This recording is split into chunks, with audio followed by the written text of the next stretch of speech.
तुम बिन अधूरा हूँ मैं। धूप का एक टुकड़ा पर्दों पर अटखेलियां करता हुआ आंगन में उतर आया था। खिड़की के शीशे से पार होती धूप सतरंगी आभा बिखेर रही थी। उस आभा से मेज पर रखे कागजात रंगीले हो चमकने लगे थे। बड़े ही सुरुचिपूर्ण ढंग से सजी टेबल थी। आलोक पिछले 10 मिनट से मेज को निहार रहा था। फिर वह दराजों को एक एक कर खोलने लगा। हार कर कुछ देर बैठ गया। फिर बमुश्किल अपने शब्दों को संभालते हुए बोला, संजना, कल यहाँ कुछ कागजात रखे थे। केस के लिए कितने अहम थे, कहाँ गए? दूसरी तरफ से कोई आवाज नहीं आई। एक लंबी चुप्पी। संजना, संजना। फिर कोई आवाज नहीं। वह हार कर पास लगे दीवान पर बैठ गया। अरे, आप यहाँ बैठे हैं? मैं पूरे घर में देख आई, यह लीजिए प्रसाद। संजना का यह लापरवाह लहजा और अति उत्साह ही था जिस पर आलोक कभी फिदा था, पर अब सब कुछ बदल चुका था। वह आलोक की पत्नी बन चुकी थी, तो गृहस्थ जीवन में लापरवाही के लिए जगह नहीं होती, और उत्साह तो फीके रंगों सा साल 2 साल में ही उड़ चुका होता है। संजना, मेरे कुछ जरूरी कागजात रखे थे मेज पर। कहाँ है? कब से ढूंढ रहा हूँ। कितनी बार कहा है मेरे टेबल के चीजों को ना छुआ करो। यही तो रखे हैं, दराज खोलते हुए संजना ने कहा, और डायरी के नीचे से कागजों का पुलिंदा निकालकर आलोक के सामने रख दिया। मजाकिया लहजे में संजना आलोक को निहार रही थी। तभी आलोक लगभग चिल्लाते हुए बोला, बस करो संजना। जब एक बार कह दिया इस मेज को नहीं छूना है, तो मतलब नहीं छूना है। गरजती हुई आवाज से घबरा सी गई संजना। मुंह पर तो जैसे ताला लग गया, पर अपमान के आवेग से वह तिलमिला गई और गुस्से में पैर पटकती हुई वहां से चली गई। आलोक और संजना की शादी को 5 साल हो चुके थे। दोनों के परिवार वालों ने ही रिश्ता तय किया था, पर सगाई से शादी के बीच के 1 साल के समय में दोनों एक दूसरे को अच्छी तरह समझने भी लगे थे और चाहने भी। शादी के बाद जिंदगी अपनी लय में चल रही थी। खट्टी मीठी तकरार, मनोहार में समय अच्छा गुजर रहा था। बच्चे अभी नहीं थे, क्योंकि दोनों ही शादी के कुछ सालों तक बच्चा नहीं चाहते थे। लेकिन 5 साल गुजरते दोनों मन बना चुके थे कि घर में एक नन्हे मेहमान का आगमन होना चाहिए। सुबह की घटना से संजना सहम सी गई थी। यूं तो रोज ही कुछ न कुछ खटपट लगी रहती थी, पर संजना उसे नजरअंदाज कर देती थी।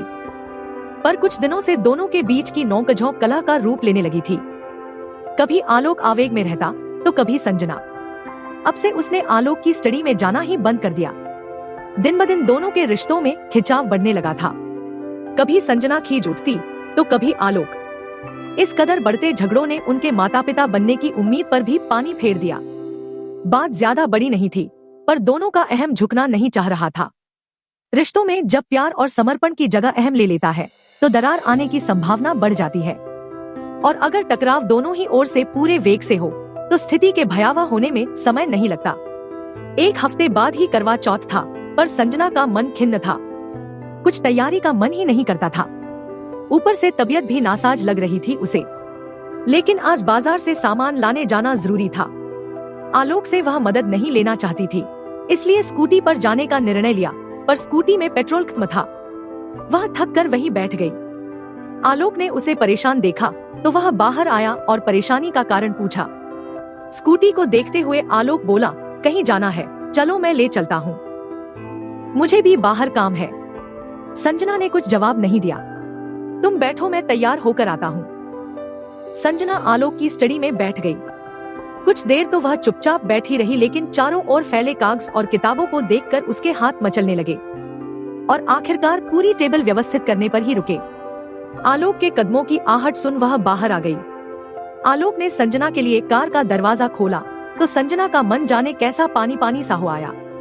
आज बहुत दिनों बाद दोनों एक साथ बैठे थे, बाहर जाने के बहाने ही सही। दोनों चुप थे। दिल दी यांगला करांगे नाल बैठ के गाने के बोल सुन दोनों की नजरें टकराई। मन में कुछ पिघला, पर अहम उसका क्या। दोनों ही रीठ नजरें फेर ली। बाजार की सैर कर दोनों लौट आए। शाम हो चली थी, तो संजना किचन में खाना बनाने लगी और आलोक बालकनी में टहलने लगा। मन न जाने क्यों उचाट सा था। संजना से बात करनी चाहिए, तो देखा वह व्यस्त है। थक कर वह स्टडी में चला आया। वह मेज पर रखी किताब को खोलकर बैठा ही था कि एक सूखा हुआ गुलाब किताब की परतों से सरक कर नीचे आ गिरा। गुलाब को देखकर उसके दिल में एक हुक सी उठी। यह गुलाब संजना ने पहली बार अपने प्यार का इजहार करते वक्त आलोक को दिया था। गुलाब को उठाते हुए वह बिखर गया। आलोक का कलेजा धक से रह गया। न जाने कितने बुरे ख्याल दिमाग में आने जाने लगे। वह दौड़कर संजना के पास गया। कुछ था जो वो अभी इसी पल कह देना चाहता था।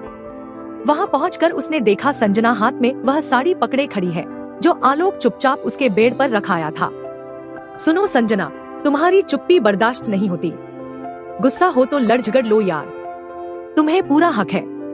तुम चाहो तो मेरा सारा घर अस्त व्यस्त कर दो, मैं कुछ नहीं कहूँगा, पर कुछ कहो। आलोक, गुस्सा नहीं हूँ, नाराज हूँ। मनाओ तो सही। थोड़ा और नखरे कर लेने दो, ऐसी 10-12 साड़ियाँ और मिल जाए सरप्राइज में, फिर मान जाऊंगी। शरारती लहजे में कही हुई बात अपने अंत तक आते आते रुआंसी हो गई थी। आंसुओं की 2 बूंदें ढुलककर उसके सुर्ख गालों पर जम गई थी। चुप हूँ, पर यूं चुप रहकर भी खुद को ही तो सजा दे रही हूँ। पता तो है तुम्हें भी कि चुप कहाँ रह पाती हूँ मैं। संजना के भोलेपन पर आलोक को हंसी आ गई। उसने संजना को अपनी बाहों में भर लिया। तुम बिन अधूरा हूँ मैं। तुम बात नहीं करती, झगड़े नहीं करती तो अधूरापन सा लगता है। आलोक हंसने लगा। संजना ने गुस्से से भरी एक धौल आलोक के कमर पर दे मारी।